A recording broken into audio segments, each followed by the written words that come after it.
Hey everybody, welcome back to Breakfast with Bob. My name is Bob Babbitt. We are at Challenge Daytona and the PTO 2020 Championship, brought to you by Captiva Spine, John Hall Chevrolet, USA Triathlon Foundation Risk Partners, and the PTO, the Pro Triathletes Organization. Our next guest, Mr. Fireman Rob Verhelst, and nobody cares about the last name, so it's just Fireman Rob. How you doing, brother? It's such a pleasure to be here with you, Bob. I mean, we have our plastic sheet in between us, but I can feel the love. The love is there. Always have the love. Just figure that this is salad bar guard. You're a garbanzo bean, and I can't put my hands on you. I'm the buffet. You're the healthy side. I'm on the healthy side. This is the before and after. This is the before and after. Huh? I like it. I like See, it. Yeah, that's true. Yeah. That's true. So you're planning to become the slowest thing ever on the Daytona Speedway. And the Daytona Slowway is what you're going to do.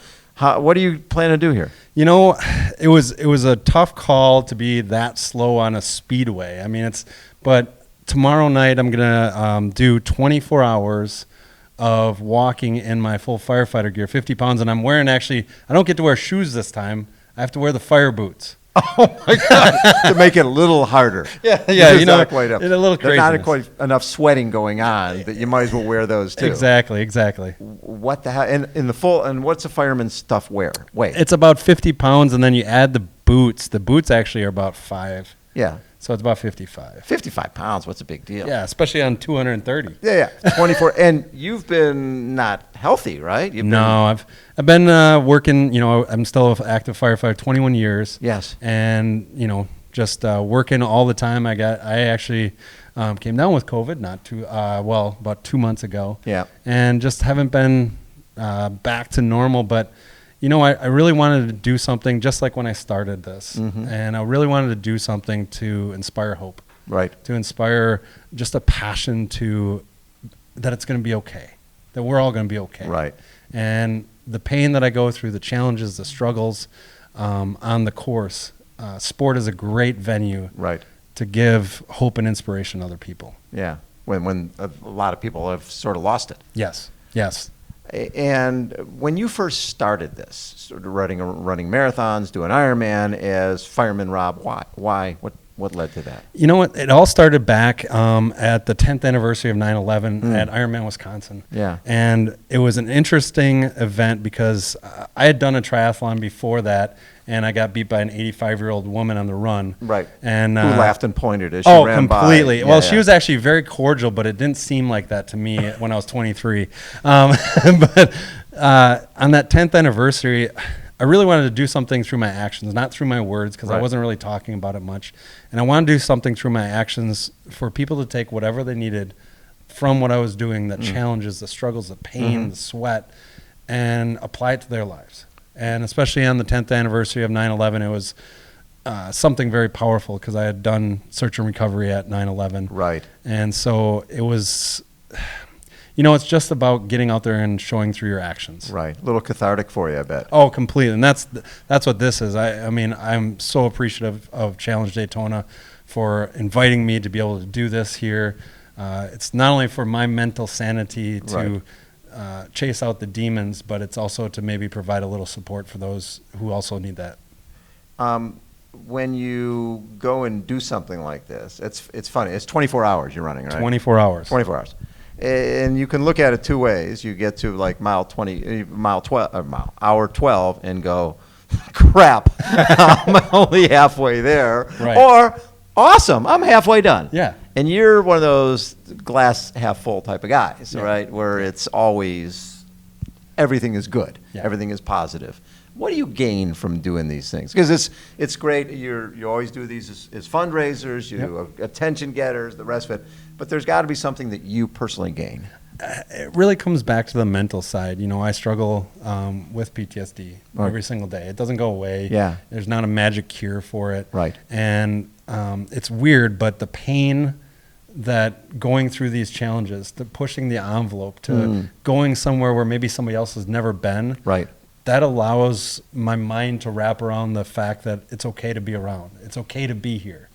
And I think it's hard to say, it's taken many years for me to say that kind of thing, but that's what's so powerful about this sport. And being here at Challenge Daytona, it's so powerful to see all the people that are going to be participating safely and really experiencing something great. Talk a little about your TV network that you guys have put together. Yeah, so Endurance Zone TV, it's a Netflix but sweatier, and it's one Netflix but sweatier. I like that. That's a good T-shirt. That is a good T-shirt. That's a good T. I don't know if we have the rights for that, but we'll have to spell Netflix with a K. Yeah. Well, you know, we wanted to have a place where everybody could go to be motivated, to be inspired. And most endurance athletes all have the same kind of mindset. We're a little off, right? But we all have that. We want to drive. Surviving isn't enough for us. We want to thrive.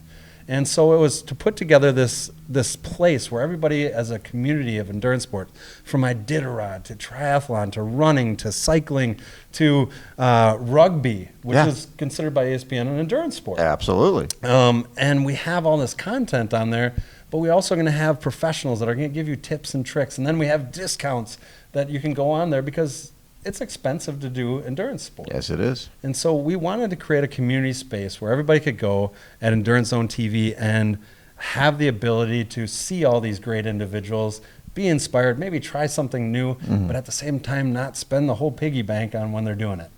What inspires you? One of the biggest things, you know, as soon as you said that, I went right to my CAF moments. Oceanside. Yeah. And I got to be a part of the CAF team right there. With Operation Rebound. It was, I get chills. You can see it. It's so powerful to see people pushing beyond the darkness and the challenges. Yeah. Like Anthony. Right, Anthony Smith. Yeah. And McElvaney's going to be here. Yes, and McElvaney's you know, here. and seeing how much positivity comes from that is huge. And that's what inspires me, is that there's people out there that are doing great things. And if you can just find who they are or where they're at and find out what they're doing, that can get you through the day. That's pretty powerful. Oh, it's very powerful. It's very powerful. What's been the biggest surprise for you launching a television network? I mean, it's like, I remember when we chatted about this a number of months ago, and I was like, you sent me a proposal. Hey, I want to show you what we're thinking about doing. I'm like, what you've sent me is the early draft of we are creating ESPN. Right, right. Exactly. We're creating a international space station, and here's a few pages on it. Yeah. I mean, it was a really grandiose idea. Yep. What have been the biggest takeaways for you so far, 6 months into this? Yeah, I think the biggest takeaways is how much work it takes to bring everybody together. Yeah.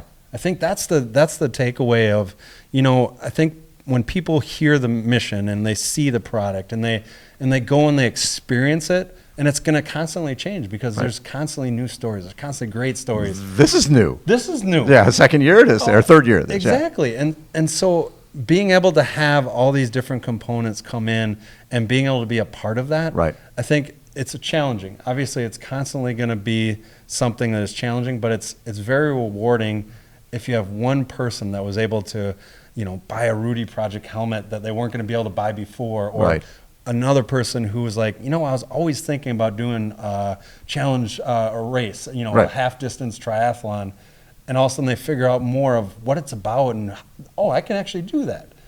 That's what's rewarding. All the other stuff is stuff. That's all stuff. It's all stuff. It is all stuff. You have to work hard. Very cool. Well, so will you start this tomorrow night at 7 o'clock? 7 o'clock. Because why not run in the dark if you can? You know, and it's cooler, but you know, it's dark, by the way. It's dark. Yeah, I guess. Yeah. So I don't think they'll have the lights on for you. No, there's no lights on ever when I'm going across finish lines. They've packed up finish lines. You know what's nice about that, though? Because you could sort of just lay down and take a nap for, I think, at least 6-7 hours before anybody notices you're not around. Where did that fireman go? Well, I think he's in that culvert over there. He doesn't have a Garmin. He's out there. Why has he been at Popeye just for about 2 hours? You are pretty close. You never know.